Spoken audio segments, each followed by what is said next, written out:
Next, on this special edition of Currents News, Catholic schools of Brooklyn and Queens have started a new year and teachers are making sure students are well supplied. I'll report on Our Lady of Guadalupe statue and a mystery involving the icon that could be a miracle. A challenge to young people who've heard God's call to religious life but face an obstacle that hasn't received much attention. Plus, the Brooklyn priests who are still carrying on with their service to God even though they're retired. The news starts right now.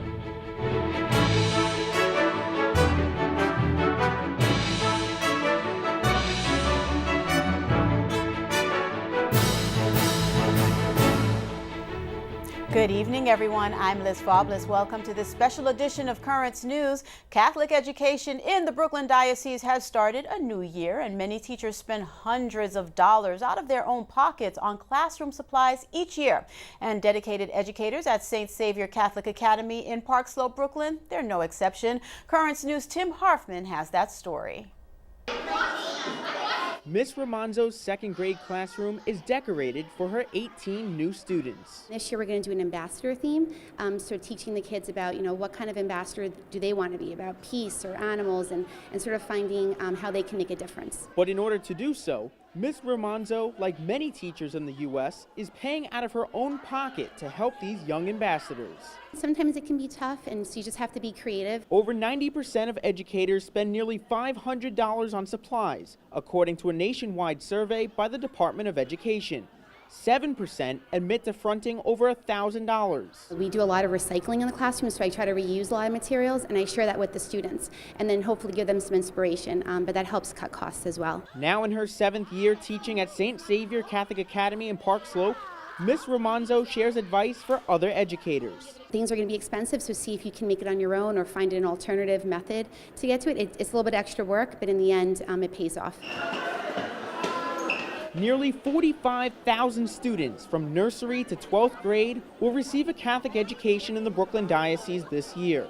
On this first day of school, students at St. Xavier's have mixed emotions. I'm really nervous. I'm really excited about learning about reading and literacy and that sort of stuff. They're already using the new materials that their teachers have purchased. Playing back-to-school bingo and building with blocks helps students get to know each other and their teachers. Don't be nervous, just come in and enjoy. We're here to support you and to help you and to make this a great year for you. And educators like Miss Ramonzo have the tools or supplies to help her students succeed. Together we're going to be a team, and together we'll be able to accomplish a lot.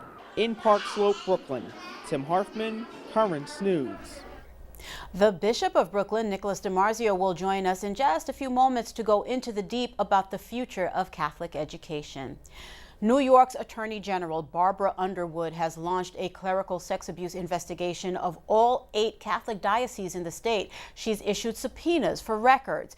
In a statement to Currents News, Underwood said, quote, "Victims in New York deserve to be heard. We are going to do everything in our power to bring them the justice that they deserve."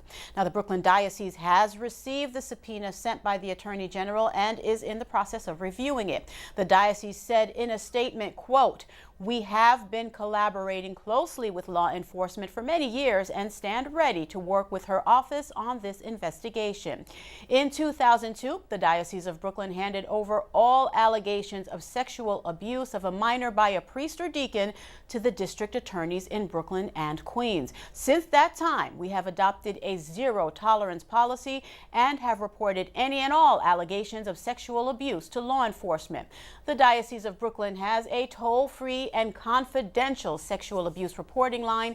That number is 888-634-4499. For more information, you can also go to the Diocese of Brooklyn's website, dioceseofbrooklyn.org, and click on Protecting Our Children. Catholics in Queens held a very special service to ask God's forgiveness from the evil of clergy sex abuse. A holy hour of reparation was held at Blessed Virgin Mary Help of Christians in Woodside. Tim Harfman reports the faithful welcomed the opportunity to pray.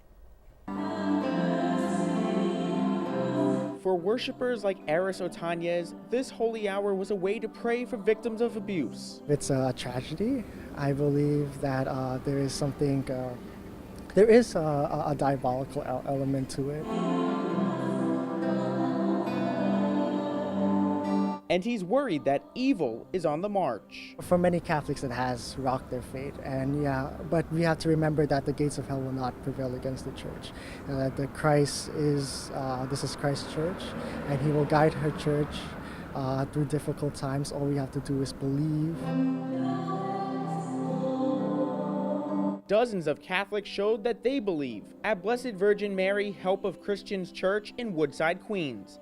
They prayed in front of the Blessed Sacrament, many with rosary beads in hand, to ask God's forgiveness for the evil that is still present in the church.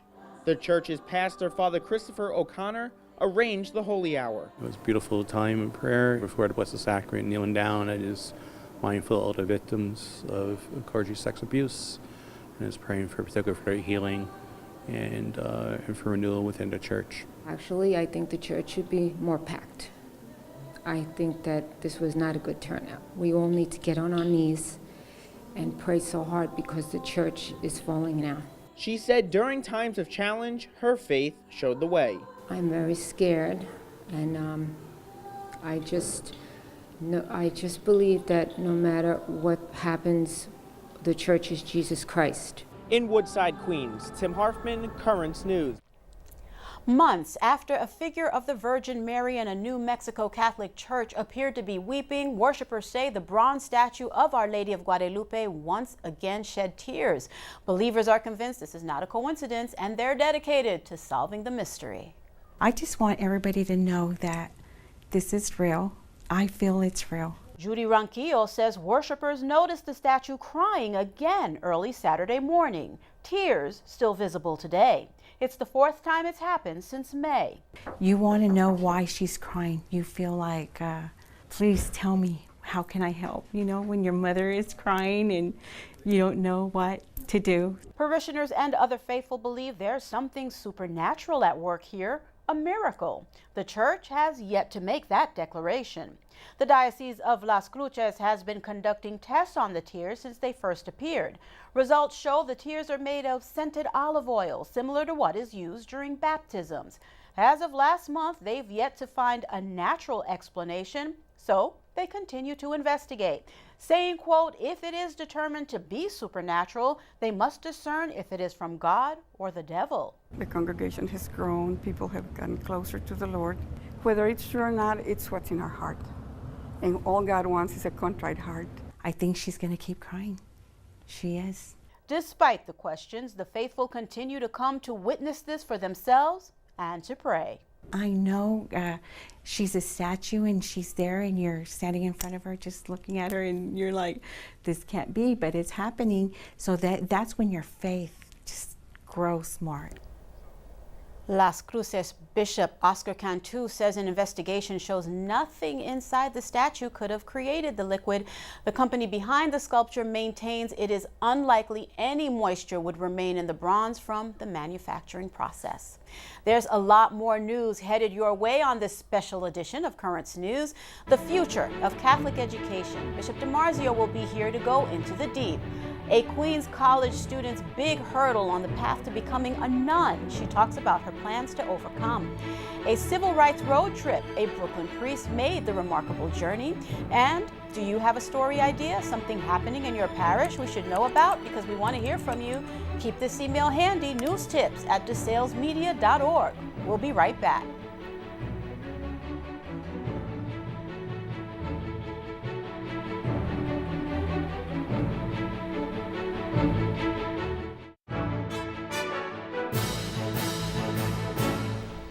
Welcome back to this special edition of Currents News. The Catholic schools in Brooklyn and Queens are open for a new year, providing the finest education in New York City. But there are challenges facing these educational institutions. In tonight's edition of Into the Deep, Bishop DiMarzio explores the future with tablet editor Ed Wilkinson. Ed. Thanks, Liz. And parents are happy because all the kids are back to school. And Bishop, that means the Catholic schools are open again here. And again, it gets tougher and tougher to keep these schools open every year, it seems. And what is the problem? Is it money? Is it the number of students that are available? What seems to be the biggest challenge well, in Catholic schools? Those are two of the problems. First of all, the number of students available are less. I've asked now for 3 years, find out how many people who are leaving our schools are leaving the city. And you always have a little bit under 1,000. So every year we've gone down a bit. But these are people who moved out of the city. They're not available anymore for our schools. Secondly, the cost. We haven't raised the cost that much over the last 10 years, really. It's been, I don't think it's even 10% more over 10 years, which is really amazing. But people can't afford it. So those are two of the obstacles that we find, that we don't have the children available, some of them who have been able to pay, and those who are remaining are poorer and can't pay, although we do give almost $10 million worth of scholarships on a base of it's $100 million of tuition that is collected. So we're really giving 10% discount to almost everybody's discounted. Some can't even pay the minimum, so they really get a lot of help. Some people might say, well, why not just close the schools and send all the kids to public school and we can have a religious education program? What is the value of a Catholic school? Well, there's a difference of what you can do in religious education, because you have them in the school, you have them all day long. Everything is influenced by the faith. Religious education programs and how we could pay to have them even better, not that we're putting that much subsidy directly into the schools from the parishes. Now, has not happened. We're raising fundraising for scholarships. I don't think people are going to pay for scholarships for religious education. So the funding isn't there really to make it that much better than what we have. A volunteer program, you have some paid directors. You're not going to be able to do what you can do in a Catholic school and a religious ed program. We are going to have to learn to do better, and we are trying. We're trying now with family-based programs where families take responsibility, whether it's online and where they can use a lot of the things that we didn't have in the past. We're investigating. We're trying to make it better all the time. And we do subsidize our religious education program. Every parish that contributes to the Elizabeth Ann Seton Fund is able to get money back from them, that fund, to help their own programs of religious education. So we're doing both at the same time. But I don't think we can replicate the good example of Catholic education any other way. One of the things we've done to try to make schools more viable is to have these academies where they become more of a local neighborhood schools, and they're run by individual boards. How is that working, and what is the contribution that these board members have to make to these schools? For the most part, it's working. It's better than what we had. I think we would have closed more schools if we didn't have the academy model. The board members have a lot of responsibility. They have to make sure that the school is working properly, hiring the best principal they can and teachers. At the same time, they're responsible for the Catholic identity with the pastors, who are the corporate board members, and also for fundraising. Every school cannot exist on its own. They do need fundraising. The board members, that's the last thing everybody wants to do, is raise funds, but that's part of the responsibility, because we have to subsidize education. Catholic education cannot run on a tuition-based model alone. One of the things is that you emphasize always that it's a team effort, and parents have to be involved in this. What part do the parents play in helping Catholic schools and Catholic education? Now we've changed the rules that parents can be board members of academies. There was a rule in the beginning because of conflict of interest. People felt that wouldn't be a good idea. And most people have said we need some parent, somebody there to be a liaison. Maybe the head of the school and home and school association of the schools that most schools have. The responsibility of education is the parental responsibility, as our Catholic teaching tells us. We can't take that away from them. We're not public schools where you say, give them to us and don't leave you alone. One of the worst conversations I ever had was the head of the teachers union. And she said, well, you can't trust parents to educate their children. I said, wait a minute, that's exactly opposite of where we stand. And this is, really, that's the critical difference. Are we going to trust parents, help parents, or take away their responsibility and teach them what we want to teach them? And that's the big problem. Good. Bishop, thank you so much. Liz, we're going to send it right back to you now. Thank you, Ed, and thank you, as always, Bishop DiMarzio. Paying down an education loan stands in the way of a Queens College student who wants to become a nun. Unfortunately, her story is not unusual. Currents News' Katie Engesser reports on how the young woman hopes to overcome the problem. Can we invite the Holy Spirit? Oh, sure. Good. Come, Holy Spirit. Norvelia Etienne's life, just like this interview, begins with prayer. I knew the faith from a young age, and my grandmother was sure to teach me it. Growing up on the shores of St. Lucia, Norvelia says God was a member of her family, and the idea of a religious life was something her grandmother, the matriarch, always wanted for one of her children. My grandmother has wanted a religious in our family for about 40 years now. So she wanted my mom to become a religious, and thanks be to God she isn't. But Norvelia will be. I remember sitting back one night after praying and saying, oh no, my grandmother has prayed me into being a nun. Norvelia's calling came during the most secular time in her life, in the middle of college. A Day in the Life of a Nun. I don't think I've seen that one. She scoured YouTube, searching every vocation video, looking for a match. Just this video popped up of the Benedictines of Mary, Queen of Apostles, and I was like, ooh, a new nun video. So I clicked on it. Until one just sang out to her.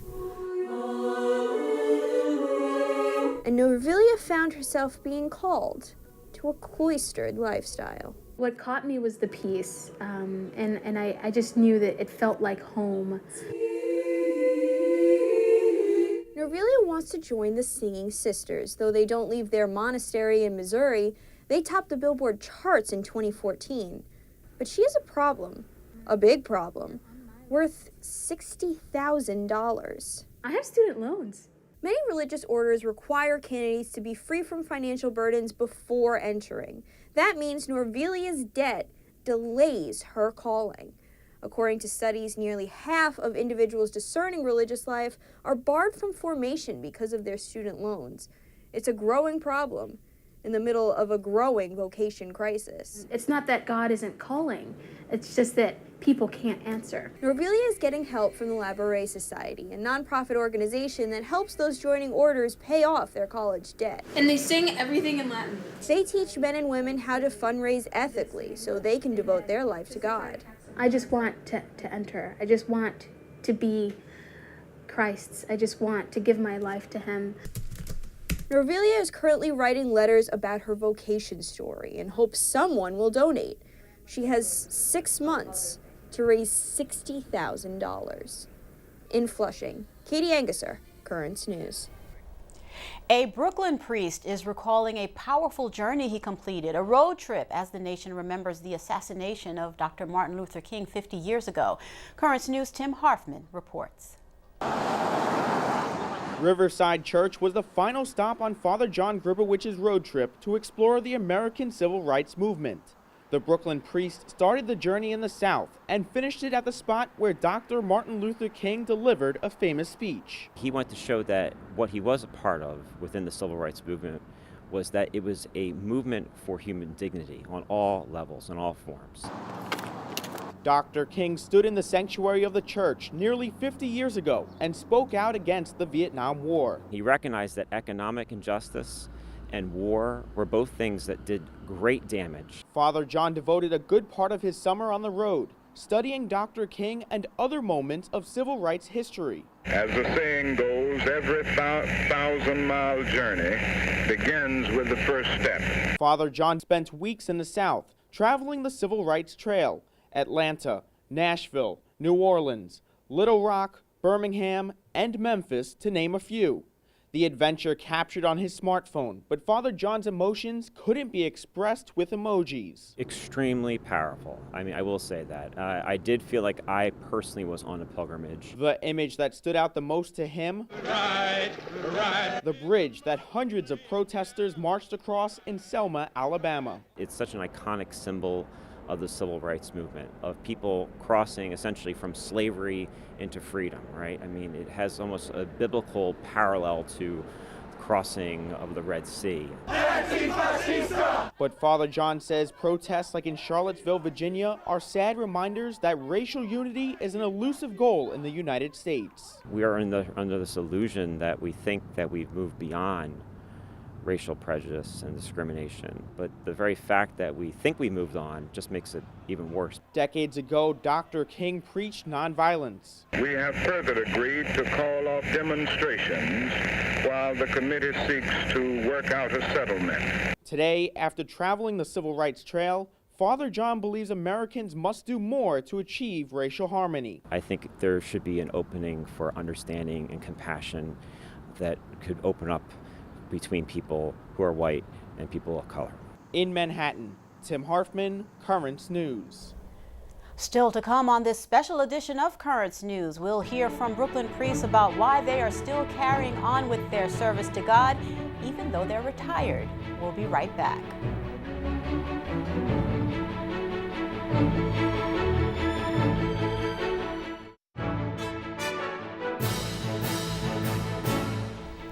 Welcome back to this special edition of Currents News. A record-setting number of Americans age 85 and older are still working. That's over 250,000 people.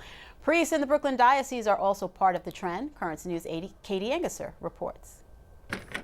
Monsignor John Bracken starts each day with a cup of coffee, the morning paper, They got a great pitching staff. and reviewing his weekly schedule. Mass at St. John's on Tuesday, St. Edmund's on Wednesday. A busy day ahead for a priest who is retired. My life is not boring. Not at all.